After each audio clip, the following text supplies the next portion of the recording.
مولاي صل وسلم دائما أبدا على حبيبك خير الخلق كلهم مولاي صل وسلم.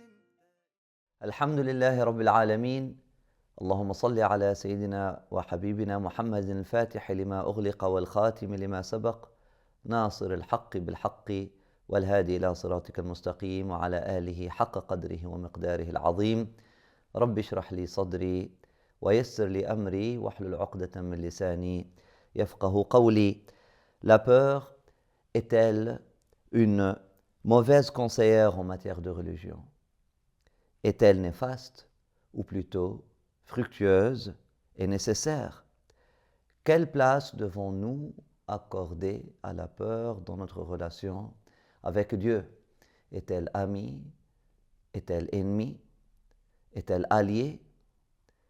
Est-elle un obstacle dans notre chemin vers Dieu? Voilà des questions qui ont été débattues par les penseurs et les savants de l'islam depuis le début, notamment Imam al-Ghazali, rahmatullahi alayh, dans son traité traduit de la crainte et de l'espoir. Ils ont tous conclu qu'il en faut les deux, la crainte et l'espoir, qu'il s'agit des deux ailes du cœur. Ils ont divergé par contre. Qu'est-ce qui doit venir en premier et qu'est-ce qui doit être développé plus que l'autre? Qui devrait être plus important, la crainte ou l'espoir? Certains ont évoqué la parole célèbre que durant la vie, c'est la crainte qu'il faut développer et prioriser. Et vers la fin de la vie, lorsque la mort s'approche, ou au dernier moment de la vie, c'est plutôt l'espoir qu'il faut prioriser et qui devrait prendre le dessus. Certains ont dit que avant la commission du péché, c'est la crainte qu'il faut développer afin qu'elle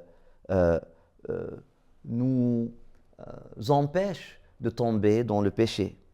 Maintenant, après avoir commis un péché, ils disent que c'est plutôt l'espoir dont nous avons besoin afin de pouvoir demander pardon et revenir à Dieu et demander une réconciliation avec lui. Certains ont dit que raja ou al-khawf, communément traduit par espoir pour raja, khawf communément traduit par peur ou crainte, sont deux côtés de la même médaille qui s'appelle l'amour ou la vie du cœur. L'amour véritable se traduit tantôt par un espoir sans limite, une bonne opinion du bien-aimé, tantôt par une crainte de le perdre, de le décevoir ou de ne plus le revoir. Certains ont dit qu'au début du chemin, c'est l'espoir qui doit être cultivé. Durant le chemin, c'est la crainte qui doit prévaloir pour ne pas perdre le repère et ne pas s'égarer. Et vers la fin, lorsque l'âme s'apprête à retourner vers son Seigneur, et il n'y a plus de moyens à exploiter, il n'y a plus de travail à faire, c'est l'espoir qui doit prévaloir. Des approches multiples qu'on peut apprécier et qu'on doit même discuter, qui font preuve de l'intelligence de leur maître, mais aussi de la complexité de la question et de la profondeur de la question. Nous avons traduit jusque-là le terme khawf par peur, khashya par crainte. Mais est-ce qu'il s'agit déjà de la bonne ou de la meilleure traduction? Khawf, on trouve khawf dans le Coran souvent comme plutôt ne pas prendre pour acquis. Comme dans le verset يَخَافُونَ يَوْمًا تَتَقَلَّبُ فِيهِ الْقُلُوبُ وَالْأَبْصَارُ. Ce sont des personnes qui aiment Dieu, qui s'investissent dans la voie de Dieu. Par contre, qui ne prennent pas leur fin et qui ne prennent pas la conclusion et qui ne prennent pas l'aboutissement pour acquis. Donc, ne pas prendre pour acquis. Khashya, on trouve aussi, souvent dans le Coran, on trouve ce terme-là, vouloir plutôt dire avoir un cœur vivant, avoir un cœur qui frémit et qui s'ouvre pour recevoir en toute humilité. Comme إنما يخشى الله من عباده العلماء. Ce sont les savants, ce sont les gens de savoir qui font preuve de, on va dire, de crainte de Dieu. Souvent c'est ça la traduction que nous avons, mais c'est plutôt qui font preuve de perméabilité, de réception et d'humilité devant la présence d'Allah subhanahu wa ta'ala. Ou encore lorsque le sage de l'islam dit Ra'sul hikmah makhafatullah. Ra'sul hikmah makhafatullah, la maîtrise, ou plutôt le summum de la maîtrise, ou le summum de la maîtrise spirituelle, al-hikmah, ou encore la sagesse, le summum de la maîtrise spirituelle, ou qu'est-ce qui apporte la maîtrise spirituelle, ou qu'est-ce qui fait concrétiser et développer la maturité et la maîtrise spirituelle, al-hikmah ou encore la sagesse. Makhafatullah, c'est pas la peur d'Allah ici, c'est plutôt ne pas prendre son affaire avec Allah subhanahu wa ta'ala à la légère et plutôt prendre son cheminement au sérieux.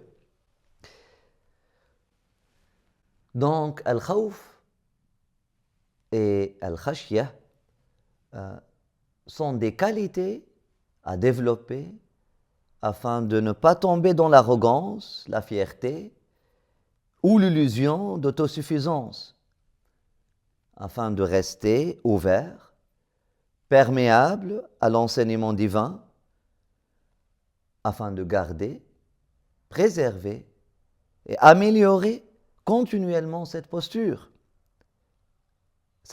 d'élève de Dieu. Et afin de mieux recevoir son amour traduit dans cette sagesse, dans cet enseignement, cette maturité spirituelle qu'il nous donne. Donc en arabe, khawf, khashya, khushu'a, haya sont presque des synonymes. Il s'agit là des signes, des qualités d'un cœur vivant, d'un cœur vibrant, d'un cœur perméable, d'un cœur fin prêt à recevoir la grâce d'Allah, une grâce que les dépasse. Voilà ce que nous devons chercher à développer en nous exposant au verset du Coran, de la parole divine révélée à l'apôtre Muhammad sallallahu alayhi wa sallam, ainsi qu'aux paroles de ce dernier sallallahu alayhi wa sallam, qui nous parle de l'enfer, par exemple, cette révélation imagée de l'état intérieur de celui qui reste fermé, celui qui reste enfermé dans ses illusions et qui se refuse le bonheur éternel. Donc, al-khawf wal-raja sont deux perceptions pour travailler développer, améliorer la qualité et agrandir la capacité de notre réception de la lumière, de la grâce divine. Plutôt qu'un targhib et tarhib au sens réduit, au sens réductionniste, au sens politique du terme. Targhib et tarhib, manipulation de l'être humain à travers ses manipulation de l'être humain, de ses choix, de ses décisions, à travers ses peurs et ses désirs. Dans le Coran, et surtout dans Surat Zumar, par exemple, la sourate numéro 54 dans le Mus'haf, l'alternance entre la description du paradis, cette dimension de paix, de bonheur éternel, cette dimension cachée de bonheur et de paix éternelle, et de l'enfer, cette dimension de malheur éternel, que Dieu nous protège, nous en protège. L'alternance, elle est frappante. Elle est frappante. Un verset qui nous parle de paradis, tout de suite après, un autre qui nous parle de l'enfer, tout de suite après, un verset qui nous parle de l'état des gens du paradis, tout de suite après vient un verset qui nous parle de l'état des gens de l'enfer. Il y a clairement une volonté de travailler le cœur, de travailler notre conscience, un travail, mais vraiment un travail de labeur, un travail comme le travail de l'accouchement, pour faire naître l'esprit, justement. Voilà qu'est-ce qui est voulu, et non pas la manipulation, et non pas la manipulation et l'intimidation de l'être humain, la manipulation de l'être humain à travers ses peurs et ses désirs. L'amour, la nostalgie de Dieu, l'aspiration à l'union doivent rester le fondement et la fondation de notre relation avec Dieu et ceux qu'on aime en général.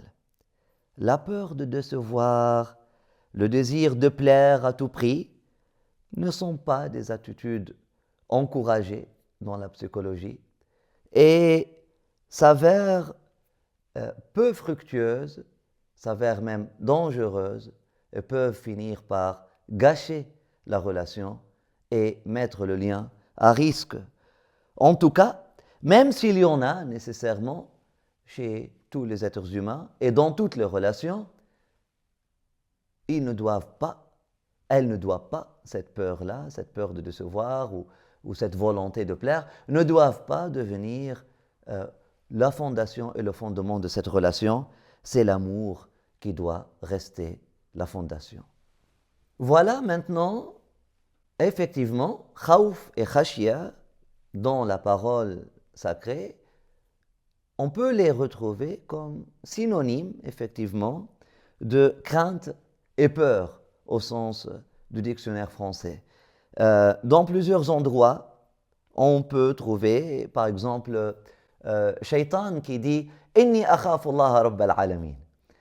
Shaitan qui dit « Inni akhafu Allah Rabbal Alamin », j'ai peur de Dieu, je tremble devant Dieu, je redoute sa vengeance.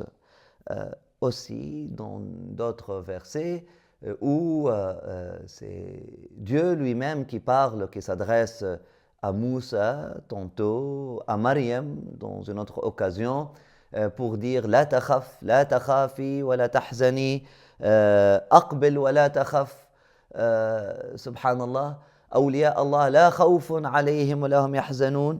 Donc ici, effectivement, Dieu il s'adresse à Moussa pour lui dire n'aie pas peur, ne sois pas craintif, etc. Khashia, dans un autre verset qui la taqtulu awladakum khashyata imlaq, ne tuez pas vos enfants par peur ou par crainte de la pauvreté, ou de vous trouver ou de vous retrouver démunis ou sans moyens.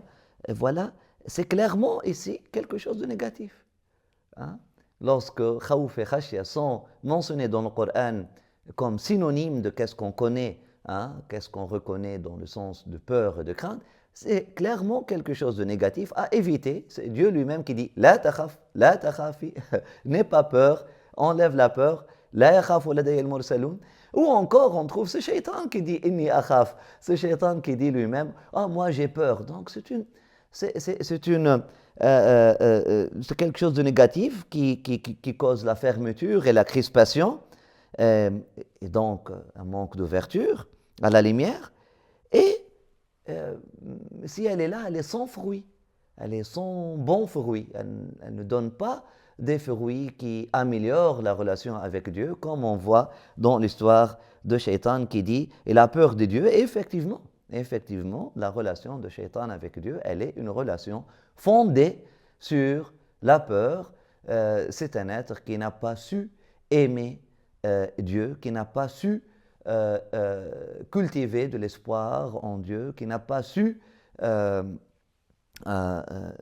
qui n'a pas su commencer une vraie relation avec Dieu. Une peur qui n'est pas balancée par l'espoir, une peur qui, malgré son ampleur, n'arrive pas à empêcher le péché et retenir le criminel de commettre l'acte de désobéissance. On trouve dans les livres, dans les commentaires des savants, une théorie, hein, et toute théorie reste approuvée, qui dit que pour les criminels, hein, et pour les âmes arrogantes, la crainte et la peur, la politique de l'intimidation, de la terreur, a sa place et peut être même jugée nécessaire pour arrêter et serrer les cœurs des secoués, hein, réveiller les cœurs endormis, ébranler, secouer